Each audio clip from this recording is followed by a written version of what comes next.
n'envisageons qu'une seule solution. Tant que nous continuerons à vendre des produits agricoles bruts, nous subirons la loi des intermédiaires. Nous demandons aux pays industrialisés, notamment à la France, de servir d'intermédiaire, d'avocat auprès des autres Européens. Nous leur demandons de nous aider à former nos cadres. On peut retarder le progrès, on ne peut pas supprimer le progrès. Nous aurons des hommes capables de transformer nos matières premières. Bien alors, il y aura un langage qui sera compris, le langage de l'intérêt commun. Les travaux de construction de la zone agro-industrielle de Korogo sont entièrement achevés. Dédiée à la transformation de l'anacarde, l'infrastructure aménagée sur un espace de 28,7 hectares a coûté environ 7,5 milliards de francs CFA. L'espace va abriter 7 lots industriels, des entrepôts de stockage, une aire de séchage, un centre de valorisation des coques de cajou, une station de pesage des camions, une station d'épuration des eaux usées, des aires de stationnement pour les camions et un espace vie ainsi que des espaces verts. San Pedro, deuxième ville économique de Côte d'Ivoire, accueille le 4e broyeur mondial de cacao. Entreprise familiale d'origine malaisienne fondée en 1985 et présente sur 4 continents, GCB Coco Company choisit de s'installer en Côte d'Ivoire, premier producteur mondial de cacao. 5e usine de transformation de cacao à s'installer à San Pedro sur l'ensemble des 14 que compte le pays. GCB Coco Côte d'Ivoire va fabriquer du beurre et de la masse de cacao semi-fini à 90%, principalement exporté vers l'Europe. Érigée dans la zone industrielle de Yopougon à Abidjan et créée en 1997, la société Semois, spécialisée dans la production et la transformation du cacao, est la première chocolaterie de la Côte d'Ivoire. De la plantation expérimentale à l'unité de fabrication du chocolat, en passant par les entrepôts de stockage et quais de transformation du cacao, le chef de l'État a pris la mesure du travail qui se réalise dans cette usine. Une usine qui a une production de 70 000 tonnes par jour, un chiffre d'affaires de 150 milliards par an.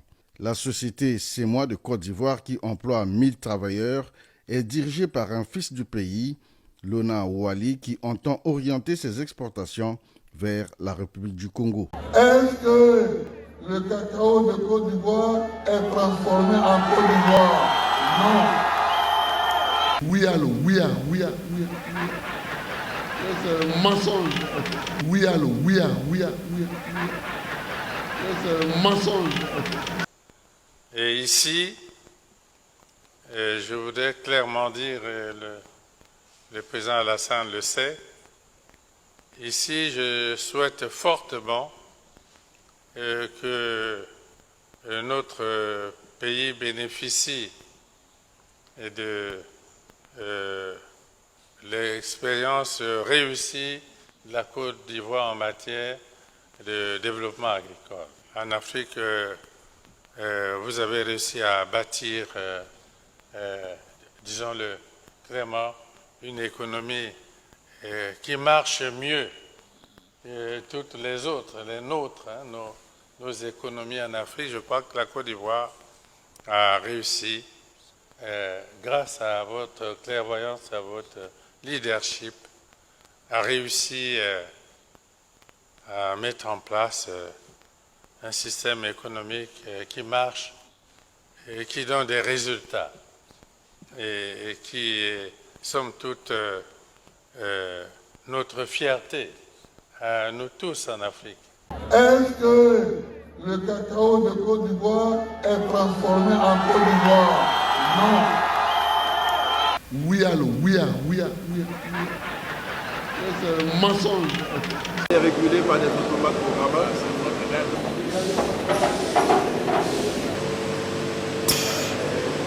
Est-ce que le cacao de Côte d'Ivoire est transformé en Côte d'Ivoire? Non. Avec une capacité de production de 10 000 tonnes par an, l'usine de production du groupe Semois opère à Abidjan, la capitale ivoirienne, depuis le 18 mai 2015. Est-ce que le cacao de Côte d'Ivoire est transformé en Côte d'Ivoire. Non. Aujourd'hui, transformé localement, vendu localement, l'Ivoirien a de plus en plus accès à un produit qui est un produit du terroir qui se vend dans le monde entier, mais qui lui était interdit. Donc pour moi, je dirais que c'est un changement dans les habitudes et ça montre que le pouvoir d'achat est en train de s'améliorer, les habitudes alimentaires également. Pousser les Ivoiriens à consommer davantage de cacao. Voilà le souhait de Olga Yenou. Ancienne directrice de CEMOA à Abidjan, elle est aujourd'hui à la tête de la marque Tafissa, qui signifie se lécher les doigts en baoulé. De son usine située dans la ville portuaire de San Pedro, sortent chaque jour des produits finis, poudre de cacao, pâte à tartiner et tablettes de chocolat. Est-ce que le cacao de Côte d'Ivoire est transformé en Côte d'Ivoire? Non. Au stand officiel ivoirien. C'est assez extraordinaire par les temps qui courent, produire du chocolat avec 0 pesticides. Voilà bientôt 3 ans qu'Axel Emmanuel s'est lancé dans le business de la pâtisserie. Sa spécialisation, la transformation du chocolat de pâtisserie 100% made in Côte d'Ivoire. Est-ce que le cacao de Côte d'Ivoire est transformé en Côte d'Ivoire? Non. Le business de la transformation du cacao commence à prendre forme en Côte d'Ivoire. Un certain nombre d'initiatives ont vu le jour à Yamoussoukro, à Tiasalé, à Bangourou et à Abidjan. De quoi stimuler le taux de transformation locale. 31% de la transformation en 2017, dont 10% de fèves de cacao partiellement torréfiées appelées tourteaux et le beurre de cacao, 12,93% de masse de cacao et 8,19% de pâte de cacao. Est-ce que le cacao de Côte d'Ivoire est transformé en Côte d'Ivoire? Non.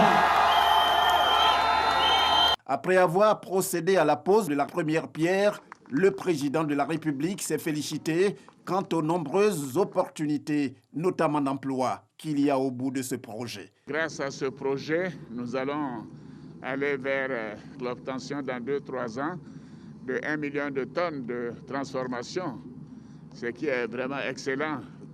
Ça veut dire des emplois pour les Ivoiriens. Et ceci est très important et ça veut dire aussi des recettes pour le budget de l'État.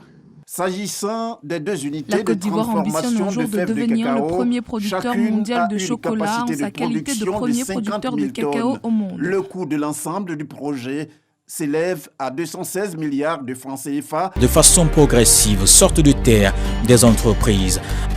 L'avenir est prometteur, l'économie est en marche et la Côte d'Ivoire est en plein pied dans le développement industriel. Ce développement de la zone industrielle se fait en plusieurs phases. Le volet de l'aménagement de 127 hectares en maîtrise d'ouvrage public. Toujours au niveau de l'état d'exécution des différentes phases engagées, 59 hectares sont dédiés aux cimentiers.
n'avons qu'une seule solution. Tant que nous continuerons à vendre des produits agricoles bruts, nous subirons la loi des intermédiaires.